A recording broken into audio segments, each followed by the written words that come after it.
정적 시사 인터뷰 국민의힘 수석 대변인이죠. 신동욱 의원 만나보겠습니다. 의원님 안녕하세요. 예, 안녕하십니까.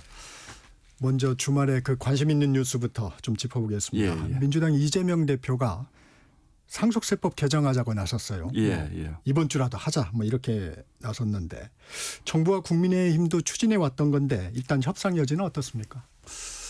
근데 저는 뭐 이재명 대표가 최근 여러 가지 법안을 이제 흔히 얘기하는 우클릭이라는 표현의 법안들을 많이 가지고 나오시는데 결국은 이재명 대표가 이런 얘기들 아무리 많이 내놓더라도 하나라도 좀 진정성을 보이지 않으면 저는 어렵다고 봅니다. 왜냐하면 지금 뭐 배우자 10억 자녀 8억 뭐 해서 18억으로 상향하자는 건데 이게 사실은 작년에 다 나왔던 내용들이거든요. 국민의힘에서 법안을 저희도 냈었죠. 먼저 주장을 했었고 뭐 작년 여름쯤으로 제가 기억을 합니다만 그랬는데 민주당에서 협상에 응하지 않고 있다가 연말에 저희가 또 일부 자녀들 정여 한도를 대폭 확대하는 일부 법안을 냈는데 상임위에서까지 통과를 시켜놓고서는 본회의에서도 부결을 시켰어요.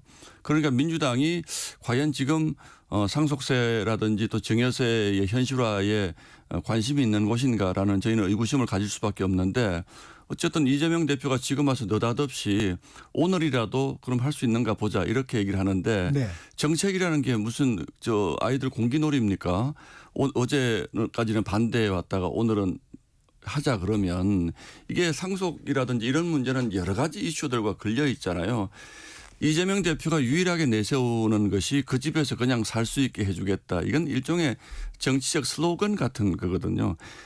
세법이라는 것은 국가의 백년대계 우리 국민들의 미래의 삶을 위한 정말 심도 있는 고민이 필요한 것이지 살고 있던 집에서 계속 살게 해주겠다. 이런 정치적 슬로건 하나만으로 이런 법안을 내는 것이 물론 뭐 저희도 주장을 했던 부분이기 때문에 협상의 여지는 저는 있다고 봅니다만 좀 진지하게 좀 하셨으면 좋겠습니다. 저는. 예. 이 상속공제 부분은 여야 간에 좀 공감될 수 있는 부분이 있는 거 아닙니까?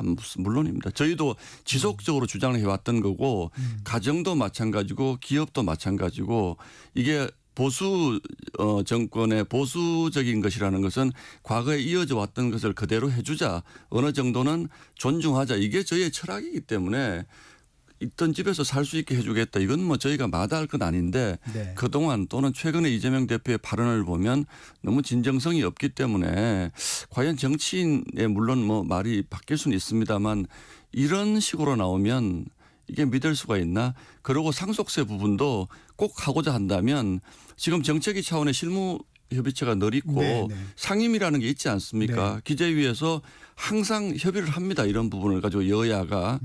그런데 그런 곳에서는 하나도 하지 않고 있다가 당대표가 갑자기 하자 그러면 민주당 국회의원들은 실무적으로는 안 하고 있다가 당대표가 하자 그러면 하는 집단입니까? 저는 그런 부분들이 의심스럽다는 거죠. 예. 한 가지만 더 짚고 넘어가겠습니다. 그 최고세율 당초 이제 정부에서 추진했던 안이 50%에서 40%로 낮추는 것이었는데 이재명 대표가 이건 초부자 감세다. 또 부자 감세 얘기를 꺼냈어요. 이 부분에 대해서는 어떻습니까? 글쎄 이게 이제 흔히 얘기하는 글로벌 스탠다드와 전혀 맞지 않다. OECD 38개 나라 가운데 평균 상속세율이 13%입니다. 우리나라가 50%로 정확치는 않습니다만 아마 2, 3위권으로 알고 있는데 특히 기업 같은 경우에는 최대 주주 같은 경우에 20% 할증 제도가 또 있거든요. 그래서 이런 것들이 과연 대한민국을 지속 가능하게 할 수 있는 제도인가. 물론 부자 감세라는 거 국민들의 반감이 있는 거 알고 있습니다만 이 지금 대한민국의 경제라는 것이 예전처럼 막 성장하는 경제가 아니잖아요. 지금 이제는 어느 정도 경제가 어느 정도 자리를 잡았고 여기서 잘못하면 하락할 수도 있고 또 많은 기업들이 지속 가능성에 대해서 굉장히 이제 의심스러워하는데 이 부분을 뭐 부자 감세다 이런 프레임으로 지금 판단할 시기는 지났습니다. 제가 보기에는 대한민국의 미래가 과연 이대로 갈 수 있느냐 없느냐 이런 절박한 마음으로 저희는 세제 개편을 논의하는 것이지 이게 꼭 무슨 선거를 앞둔 포퓰리즘적으로 부자 감세다. 부자 감세 그야말로 포퓰리즘적 구호 아닙니까? 저희가 국민의힘이 언제 부자들을 위한 감세만을 주장해 왔습니까? 전혀 사실과 다르고요. 대한민국의 미래를 위해서 어떤 선택을 해야 되는지를 이제 정말 이재명 대표 이렇게 하루하루 말 바꾸지 말고 좀 진지하게 좀 논의해 주셨으면 좋겠습니다. 네. 현안이죠. 예. 민주당이 제안한 35조 원 규모의 추경안. 이 부분 어떻게 좀 평가하세요? 그러니까요. 이 부분도 작년 말에 여야가 상임위 수준에서 예결위에서 예산 심의가 잘 되고 있었거든요. 필요한 부분들 늘리고 줄이고 하면 잘 아시지 않습니까? 그런데 어느 날 갑자기 민주당이 정부 안에서 5조 원을 삭감한 예산안을 아무 설명도 없이 그냥 통과시켰어요. 저희가 보기에는 힘과시한 거죠. 우리 170석 있으니까 예산도 당신네들 마음대로 못해라는 말하자면 실력 과시했고 뭐 윤석열 대통령도 이 부분에 대해서 충격을 받았다고 이제 여러 번 얘기를 했으니까 국민 여러분들도 너무 잘 아시리라고 믿습니다. 지금 추경 30조 원 주장한 게 지금 주장한 것이 아니고 1월 5일부터인가 민주당이 주장을 하기 시작했어요. 12월 말에 예산 깎아서 통과시켜 놓고 1월 초부터 30조 추경하자. 그 가운데 15조는 이재명 대표의 공약 사업 같은 지역화폐 사업이었습니다. 저희가 당연히 받을 수가 없죠. 그래서 민주당이 그렇게 싫다면 지역화폐 이런 거 하지 않겠다라고 걸림돌이 된다면 포기하겠다고 그러더니 며칠 전에 또 35조를 가지고 왔는데 여기에 15조가 또 무슨 소비 쿠폰인가 하는 거. 민생회복 소비 쿠폰. 네. 말이 지역화폐에서 소비 쿠폰으로 달라진 거지. 우리 지금 청취자 여러분들 잘 생각해 보십시오. 지역화폐로 나눠주는 것과 소비 쿠폰으로 나눠주는 게 뭐가 다른가요? 이렇게 말이 하루하루가 바뀝니다. 그리고 지금 30조 원은 도대체 어떤 규모에서 30조 원인지 정부가 30조 원이 필요하다고 한 적이 없거든요. 저희가 보기에는 소비 쿠폰 소위 이제 이재명 대표가 하고 싶어하는 지역화폐 15조 원 정도 하고 나니까 이것만 하면 안 될 것 같으니까 그냥 30조나 35조 원 정도 하면 되겠다. 이러는 그 정도로 정말 이 나라 돈을 함부로 생각하는 것 같은 느낌이거든요. 그래서 이런 부분들 저희가 받을 수가 없습니다. 이렇게 문재인 정부 때 우리 국가 부채가 400조 원이 지금 늘었다고 그러는데 이런 식으로 나라 돈을 함부로 쓸 수가 없고 또 하나는 이렇게 직접 소비 형태의 전 국민에게 지급하는 뭐 화폐든 쿠폰이든 직접 돈을 막 뿌리는 이런 나라는 지금 뭐 물론 뭐 굉장히 포퓰리즘이 극심한 남미 일부 지역이나 이런 데서는 있을 수 있습니다만 저도 과거에 미국에서 잠시 있어 봤는데 몇 년 동안 이런 것을 주장하는 정치인도 있을 수가 없고 언론도 이런 것을 하자. 경제가 어려우니까 국민들에게 돈을 나눠주자. 이렇게 요즘 선진국이라고 하는 나라에 하는 곳이 없습니다. 금리를 낮추든지 아니면 정부가 재정을 풀어서 하든지 또 그것도 아니면 뭐 은행 이자율 같은 걸 조정을 해서 소위 생산에 들어가는 선순환 될 수 있는 그런 곳에 지원을 해야지 직접적으로 돈 풀어서 이게 경기 진작 효과가 없다는 것은 이미 여러 가지 연구에 다 나와 있습니다. 있을 수 없습니다. 이런 것들은. 예. 국민의힘에서는 이재명 대표가 내세우는 실용주의, 잘사니즘 이런 부분에 대해서 진정성을 많이 의심하고 있습니다. 왜냐하면 그동안 그렇게 하지 않았기 때문에 그렇습니다. 예, 예. 어떤 부분에서 이재명 대표가 전향적인 태도를 보이면 이게 실용주의로 가고 있구나 하고 평가할 수 있을까요? 가장 대표적인 것이 저희는 미래 먹거리 사업에 관한 민주당의 전향적 태도거든요. 첫 번째가 정말 반도체 고급 인력들, 연구 인력들, 고임금 근로자들만이라도 왜냐하면 반도체는 시간과의 싸움이니까 주 52시간 유연화 시켜주자. 그렇다고 저희가 1년 내내 일을 많이 할 수 있게 하자는 게 아니거든요. 같은 시간을 일을 하더라도 개발하는 시간에 특히 미래 산업에 대해서 개발 인력에 대해서 일주에 뭐 얼마 정도 좀 시간을 좀 늘려 일할 수 있는 시간을 늘려주자. 네. 이런 것조차도 지금 민주당이 안 하고 있습니다. 이재명 대표가 얼마 전에 나도 현장 근로자들 얘기를 들어봤더니 이게 정말 필요한 것 같더라라고 토론회에서 자기 입으로 얘기하고 나서 며칠 지나고 오더니 또 안 하겠다. 네, 원점으로 돌아간 원점도 아닙니다. 더 후퇴했습니다. 원래 민주당이 반도체 특별법에 주 52시간 예외 부분을 집어넣는 것은 반대하지만 근로기준법을 통해서 유연화하는 방안은 검토할 수 있다 그랬거든요. 네. 이제는 그것도 못하겠다 그럽니다.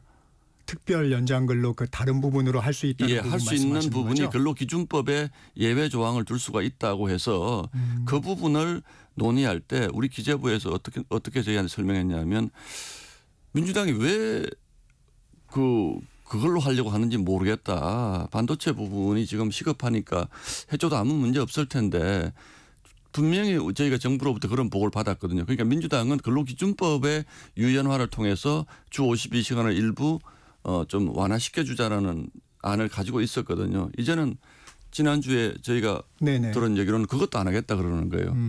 그러니까 이거는 틀림없이 저희가 보기에는 뭐 민주노총이라든지 노동단체가 그것 하면 우리 당신네들 지지할 수 없다라는 뭔가 압박이 있지 않고서는 이렇게 할 수가 없습니다. 본인이 스스로 말을 계속 바꾸지 않습니까? 이것만 그런 게 아니거든요. 지금 뭐 국가 전력망을 확충하는 법안이라든지 또 심지어는 민주당이 그렇게 좋아하는 재생에너지 풍력, 해상 풍력 그 특별법 같은 것도 지금 안 하고 있거든요. 그래서 도대체 저희는 뭔가 안 하더라도 논리적으로 왜 안 하는지에 대한 설명을 좀 해줘야 되는데 무조건 못 하겠다는 거예요. 그러니까 조금 전에 상속세 부분도 민주당은요 본인들이 원하는 법은 뭐든지 다 통과시킵니다. 특검법안. 그러니까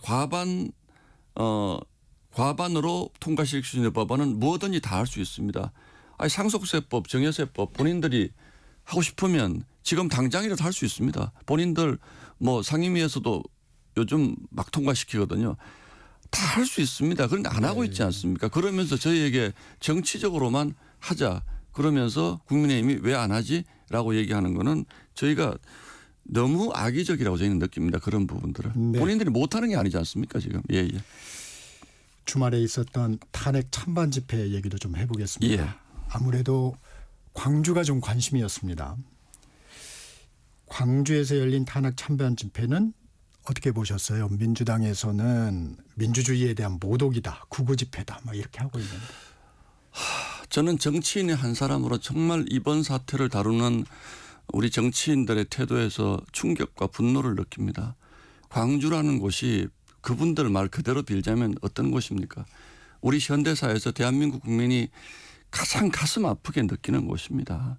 그런 곳에서 지금 45년이 지난 이 시점에서 그동안 저희 보수정당에서도 많은 뭐 사죄와 또 노력을 기울여 왔고 또 광주 시민분들이 그 당시의 일로 더 이상 아파하지 않게 굉장히 많은 국민적 노력이 저는 있었다라고 생각을 하고 있습니다. 그런데 광주에서 단지 집회를 하겠다는 이유로 강기정 시장 안 된다. 5.18 광장 집회는 안 된다. 안 된다. 네. 5.18 광장 집회. 네. 박균택 의원 거기 가서 해라. 봤더니 쓰레기장이었어요. 어제 광주 많은 국회의원들이 나오시고 했는데 8,000명 모였습니다. 저는 숫자를 언급하고 싶지가 않습니다. 저는 광주든 대구든 부산이든 우리 민주사회는 본인들이 하고 싶은 얘기를 나와서 하는 겁니다. 그리고 또 하나 정치가 민도를 못 따라가고 있다고 저는 느꼈습니다.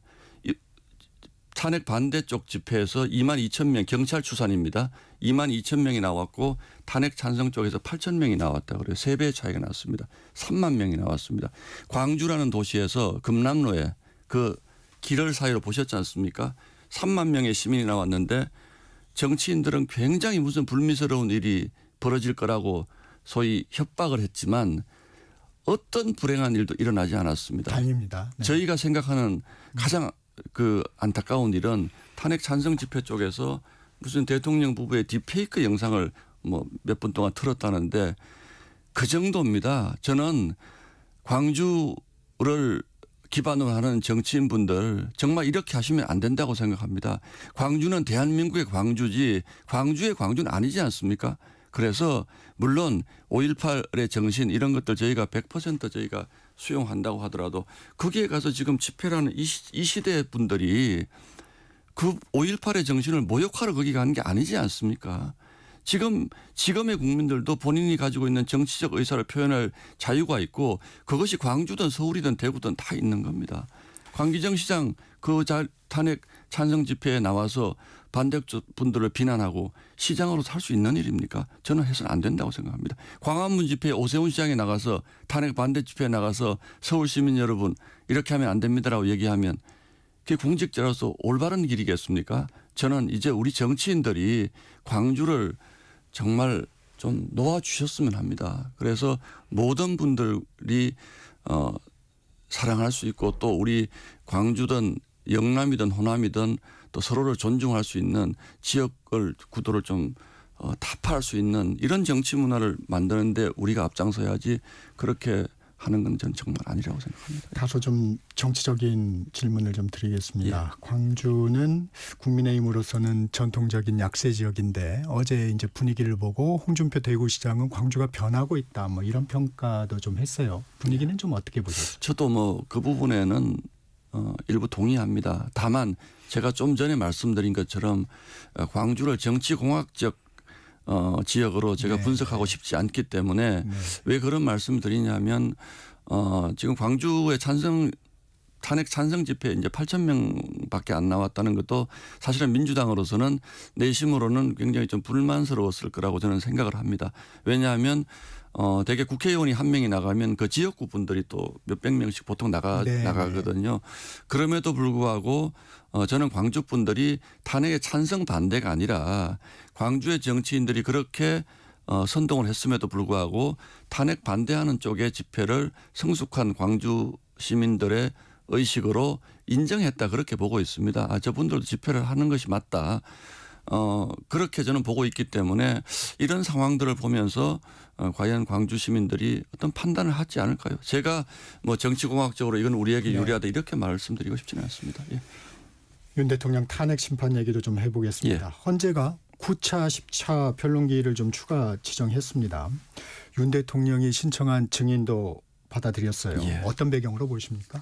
글쎄 지금까지는 대통령 변호인단도 그렇고 저희 국민의힘도 그렇고 헌법재판소의 절차적 문제에 대한 문제 제기를 굉장히 많이 했고 특히 방어권 문제 지금 증인을 뭐 윤석열 대통령 쪽에서 좀 불러달라고 요청한 증인의 상당수 대부분을 헌재에서 받아들이지 않았다는 비난은 나중에 어떤 결론이 나더라도 헌재로서는 굉장히 아픈 대목이 될 수밖에 없습니다. 그래서 또 숫자도 적고 또 정리신문 시간도 뭐 한 사람당 90분 뭐 너무 절대적으로 부족했다 이런 부분에 대해서 절차적 흠결에 대한 논란을 헌재가 의식한 것으로 저는 보고 있습니다.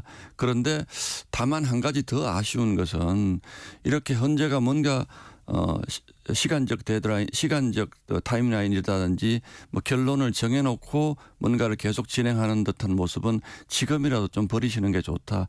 왜냐하면 6개월 정도는 적어도 탄핵 심판은 하는 것이 맞다라고 이미 법에 그렇게 정해져 있고 특히 대통령 탄핵이라면 또 지금 대통령 탄핵에 반대하는 국민들의 여론이 이렇게 크다면 또 헌법재판소를 신뢰할 수 없다는 여론 등등을 감안하면 저는 지금 헌재의 결정이 문제가 아니고 결정 이후 대한민국의 미래에 대한 걱정을 헌법재판소 재판관님들이 이제는 좀 심각하게 고민해야 된다 이런 생각을 가지고 있습니다. 자꾸 저쪽에서는 시간 끌지 하지 말으라고 그러는데 시간 끌 수 있으면 끌어야죠. 왜? 충분한 방어권이 보장되지 않았다라고 지속적으로 주장을 하기 때문에 다른 부분은 모르겠습니다만 적어도 그 부분만큼은 들을 얘기 충분히 들어주는 것이 옳다. 저는 그렇게 보고 있습니다. 오늘 당 소속 40여 명이 좀 항의 방문을 가죠. 예. 야당에서는 지나친 헌재 흔들기 아니냐 이런 지적이 나와요. 어떻습니까? 역설적으로 보면 헌재의 지나친 불공정성이 이런 일을 야기하고 있는 것입니다. 왜 저희 의원들이 적어도 헌재의 결론에 대해서는 저희가 뭐 이의를 안 단다고 하더라도 헌재가 조금 전에 말씀드린 것처럼 절차적 공정성이라든지 또는 충분한 방어권을 보장하려고 노력하는 것이라든지 또는 헌재 재판관 흔들기라는 부분도 저는 적절치 않다라고 생각을 합니다만 지금 저희가 보기에는 저희가 그러는 것이 아니고 요즘은 정치인들이 어떻게 하자 그런다고 국민들이 따라오지 않습니다. 많은 국민들이 이건 아니지 않아? 라는 그런 부분에 의구심을 가지고 있기 때문에 저희가 가서 올바르게 해달라고 요청을 드리는 겁니다. 예. 의원님, 강승규 의원이 문영배 헌재 소장 권한대행 탄핵 소추안을 추진하고 있다고 해요. 근데 동의자가 국민의힘 의원 지금 절반을 넘어서는 것 같은데 이게 당 차원에서 하는 겁니까? 당 차원은 아닙니다. 이제 강성규 의원 개인적으로 이제 법안을 만들어서 탄핵 소추안을 만들어서 지금 발의를 하겠다고 이제 동의를 받고 있는데 네.